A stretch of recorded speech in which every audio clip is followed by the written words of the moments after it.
Hello, BookTube. I thought we'd open some mail together today. We haven't done that in a long time. I've gotten into the habit of opening book mail on my own. Because once again, when was that? About a month ago, I stopped. Because once again, I was filming. I was opening packages on camera, and I opened a package that sent me into a spasm of 40-minute long, eyes up in the head, foaming at the mouth rage. Uh, I wouldn't think that would happen anymore, but it did. So I didn't want to subject you to that. So I stopped, and then I just stopped, and that's not good. So I've got a bunch of packages here. We'll go through those together. I also got a periodical. I got the new New York Review of Books. The main item here for me that will be, I haven't looked at this yet, but the main item that will be of interest to me is that there's a long review of Nathan Kernan's new biography of James Schuyler, the poet, which I reviewed on Open Letters Review. And this review is by Langdon Hammer, who is great. So that'll be very interesting. They're giving it a lot of room, so that'll be very interesting to see. It's always a bit of an odd feeling when you do that, when no matter how sure I am of myself. I was mighty sure of myself with my review of A Day Like Any Other. And even so, no matter how sure of myself I am, there are plenty of great critics out there. It's entirely possible that somebody, especially somebody as brilliant as Langdon Hammer, might see something that I missed. Or in the case of this particular thing, where Langdon Hammer has been deep up to his eyeballs in researching that very world, not for Schuyler, but for James Merrill, he could be that he knows things that I don't know. So it's always a little bit of butterflies in the stomach to read that. Honestly, it bothers me a lot less when the reviewer just knows things that I don't know, especially if they're things I couldn't easily have known.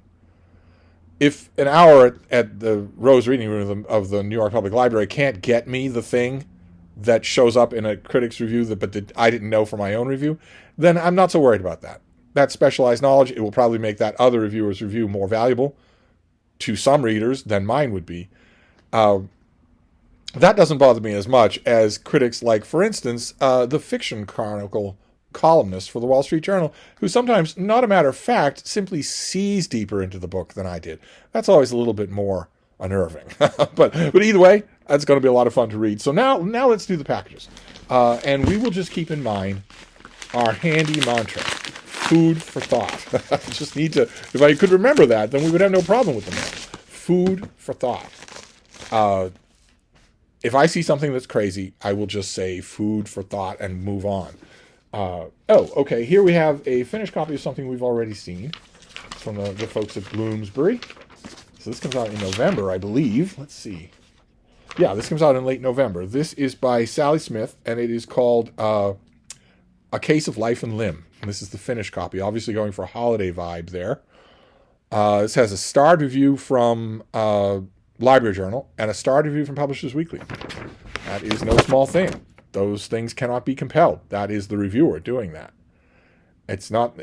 I'm not 100% sure of Library Journal, but it has to be so. It has to be in Library Journal, Publishers Weekly, and Kirkus.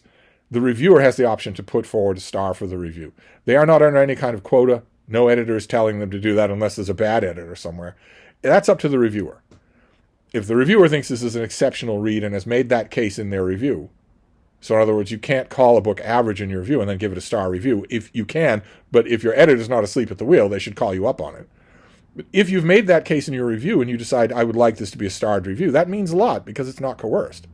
And for it to happen in two separate industry journals, Library Journal, Publishers Weekly, Kirkus Reviews, those are industry journals. They get these things long ahead of time. The work is unsigned, so the reviewer doesn't have anything to prove, nothing to worry about. And they adhere to a strict guideline of assessing the book. They're not really for the crowd from the New York Review. They're for institutions like libraries or schools to decide what to buy. So for two independently to give starred reviews is a big deal. So what have we got here? The highly anticipated second installment in the Trials of Gabriel Ward follows the debut, A Case of Mice and Murder, which we saw on this channel. Picking up on a snowy, quiet Christmas Eve night in London in 1901. Didn't I say? The reluctant sleuth, Sir Gabriel Ward, is dodging snowballs on his way back to his quarters to work on his current case.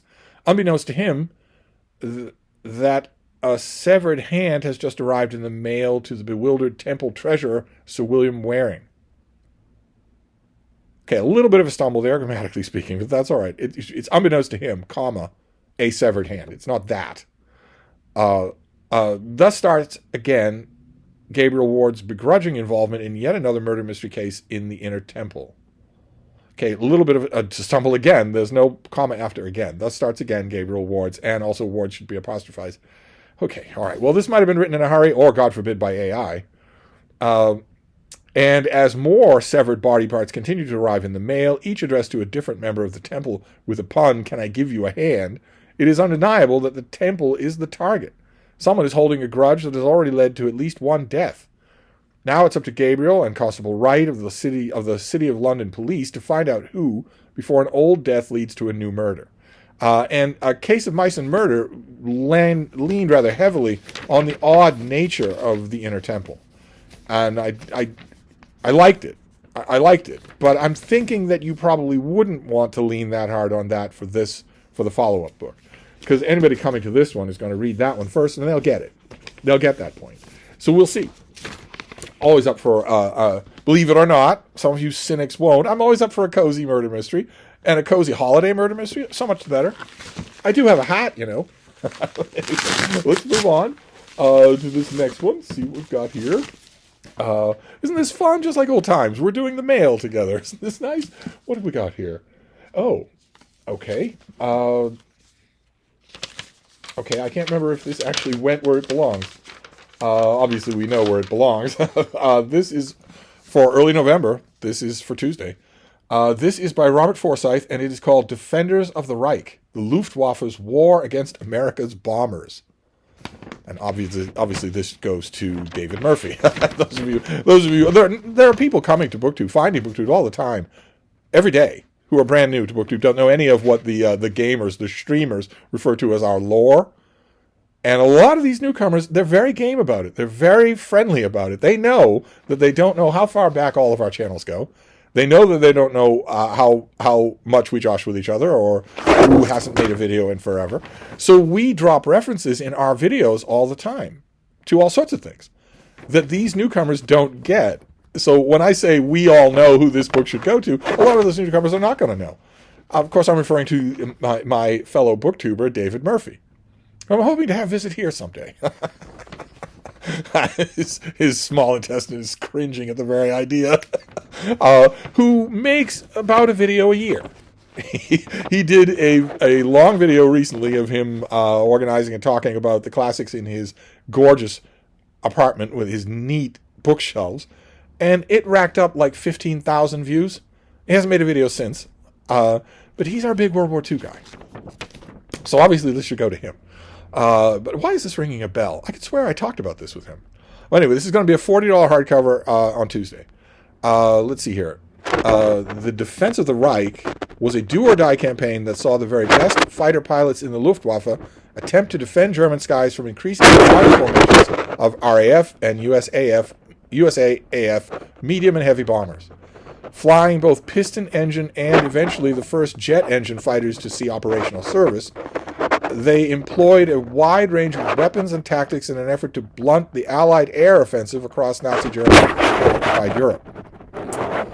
Defenders of the Reich, this book focuses on the story of the pilot, his aircraft, his weaponry, his... The pub sheet says his draining. I'm pretty sure that means his training. I hope it means his training. Dangerous missions and the Luftwaffe tactics against the U.S. Air Force and the RAF bombers from the summer of 1942 to VE Day. They fought until they were all but obliterated, as U.S. Air Force and RAF fighters decimated their ranks in the air and targeted their airfields in a devastating strafing attacks. Leading Luftwaffe historian Robert Forsyth uses German and Allied archival documents coupled with interviews from former pilots to tell the history of this last-ditch aerial campaign from the perspective of the Luftwaffe. And as mentioned, the author is an editor, a publisher, and specializes in military aviation and military history. And he's written over 25 titles for Osprey Publishing, which they do great work. Osprey is a great military the type of thing that they publish regularly. I mean, lots, dozens a year. They publish the type of books that mainstream houses, even the ones that have an active history department, won't publish because they're too specialized, too down in the weeds. Catnip for anybody that is actually reading about this sort of stuff. So that's wonderful. Okay, well, I need to send this winging on its way to the Upper Midwest because I'm sure as hell not going to review it. I'm gonna send it to David Murphy. All right, so we'll put that away. Defenders of the Reich. Okay. Let's see. All right. Let's keep going. We've got a couple more packages to do. We'll just keep going. We're not hitting anything negative so far. This is just fine. We're just fine. What is this next one? And there's one of these big white envelopes. Ooh. Oh, good. Do you have a sheet for me? No, you don't. Okay. Oh, fantastic. All right. I don't have a sheet for this, so probably it's out already. This is the great Ben Bova, and this is he's been doing a steady series of books nominally set in or around the major planets and moons of this solar system. And now he is up to Pluto, and here it's Ben Bova and Les Johnson. I don't know what that means. I'm not actually up enough on... Oh, okay. Well, I'm not up enough on the status of these books or their outlines because Ben Bova died 5 years ago. So maybe this is just by Les Johnson. I absolutely don't believe that Ben Bova was plotting this far out. But anyway, this is Pluto. The Outer Planets, Volume 3, of course, bitterly sweet since Pluto has been demoted from being a planet. Hence my, reach it here, hence one of my favorite bookmarks, Pluto, never forget. So what have we got here? These are really good. I don't know, actually, I haven't read some of the later ones, so I don't know that I've read Les Johnson's take on these things. It would be very embarrassing if he were a better writer than Ben Bova. I have seen that happen. But I have read earlier books in this series. Let's see, which ones did I read? It's a long series by now. Oh, God. Oh, God. Well, it's long. I think I read the one on Titan, and there was one on Saturn. I think I read both of those. But anyway, let's read the Dust Jacket together here. So this is the Outer Planets is a series, is a grand tour of the human-settled solar system with a final encounter on Pluto. So this could be book 3 and final book, now that we're as far as we're going to get. Although Planet X is still out there. Let's see here. Major Larry Randall has been called to Pluto to retrieve Dr. Aaron Mickelson. Mickelson, no longer human after a horrific accident, is now melded to an AI. His enhanced senses have detected an alien artifact on Pluto's surface, and he's not leaving without it. Transferred to the research vessel studying Pluto, Randall and the other scientists are stumped as to the artifact's purpose and origin. Looking for similar signs of aliens, they make their way to Pluto's moon, Charon, where, buried deep under its icy surface, something stirs and wakes. Against the backdrop of unknown alien technology and potential interplanetary war, Mickelson's inhuman ego and obsession will risk humanity by calling something unknown to our solar system. Good stuff. This is the kind of science fiction I love, so that's great. I'll happily dig in. In fact, I don't know the date on it, but I'm pretty sure it's out already, so I'll dig into it tonight. I might dip into Defenders of the Reich tonight as well. I'll certainly read all of the supporting material. So let's move on here. What is this next one? This is the last one. So we got all the way through. Ooh. Okay. Oh, and this one does have a sheet with it. Good. This is from the folks at Minotaur Books. Always nice. Let's see here. Okay. All right. Well, I don't need any of that, do I? I don't need any of that. I just need this. There we go. So this comes out again on Tuesday, on the 4th. This is by Jess Armstrong, and it's called The Devil in Oxford, a Ruby Vaughan mystery. Quite the evocative cover there. So this is the Ruby Vaughan, I guess, is a series. And in this one, she is back in Oxford, hoping to enjoy a peaceful holiday away from her occult-obsessed boss, when an unexplained trail of dead bodies ruins her plans. If someone were to ask American heiress Ruby Vaughan how exactly the occult came to play such a large role in her life, she would immediately point to her octogenarian housemate and employer, Mr. Owen. Together, the pair run a rare bookshop in Exeter. Mr. Owen's penchant for the arcane and unusual and occasionally illegal books has been known to get Ruby into her fair share of trouble. And after last year, she is looking forward to spending a quiet holiday in picturesque Oxford while Mr. Owen attends the annual meeting of his Antiquarian Society. Secretly, Ruby is also looking for a holiday from her confounding feelings for Ruan Keevil, the intriguing folk healer Pellar that she met in Cornwall. Okay, well, what's his name? Is it Ruan Keevil or is it Pellar? Maybe Pellar is a thing, not a person. When Mr. Owen secures 2 tickets to an upcoming exhibition of artifacts amassed by disgraced scholar Julius Harker, Ruby reluctantly agrees to attend. The evening turns out to be more eventful than either one of them bargained for. Harker's dead body is discovered among the collection, his business partner is hastily arrested, and Ruan arrives wanting to speak with Ruby. It seems both the Arcane and her Pellar have followed Ruby to Oxford. Okay, there's that Pellar thing again. Is it like a cat? Let's hope not. The murder case is suspicious at best, but the last thing Ruby wants is another investigation. That is, until an old friend comes begging for Ruby's help. It soon becomes painfully clear that there is more going on in Oxford than meets the eye. Ruby and Ruan will have to uncover the dark secrets of the competitive world of antiques while trying to understand the peculiar force that keeps drawing them back together. Oh, so this sounds like another cozy mystery, only with a little dash of the supernatural. It sounds like there might be a dash of the supernatural in there. Okay, well, this is a little mail haul that is rife with stuff that I will read tonight. I could easily read all of this tonight, but these two, certainly. This is out already, I feel certain. This comes out on Tuesday. And then there's Defenders of the Reich. And what I mean by the supporting material is that David and I we tell you stories. What we tend to do, what a lot of you, if you're history buffs, tend to do, is start at the back of your book.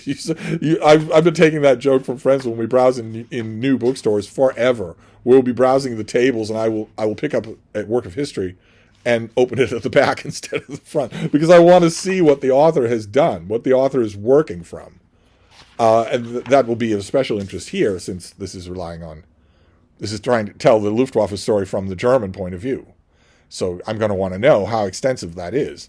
And then I don't think I'll read the whole thing this tonight, but this thing, A Case of Life and Limb, I might easily read all 3 of these tonight, because that is not a night's reading for me. So, or it is, that is about one night's reading for me, especially since my nights tend to be longer now that my little baby Bean, who's buried in blankets here, she is, now that she has very little interest in going outside when it's blustery or rainy or windy or whatever. I have a heart to tell her that a lot more rain is coming next week. So anyway, there you go. There is the mail. We have Defenders of the Reich. I hope that this is a definitive history of the last-ditch efforts of the Luftwaffe rather than a defense of them. They were defending a fascist totalitarian regime that was killing every Jew it could get its hands on. Then we have The Devil at Oxford. The Devil in Oxford. I'm a little bit late to this party. I have not read this before. And also A Case of Life and Limb, where I am not late to the party, but I'm not all that crystal clear on the details of the first book. And then finally, Pluto by Les Johnson. Continuing this planetary-themed string of science fiction adventure novels. So, not a bad book haul at all, and no need for food for thought whatsoever. So I'm happy about that. Maybe we'll make this a thing. Anyway, I'll wrap this up for now, but I'll be back. Thank you, BookTube.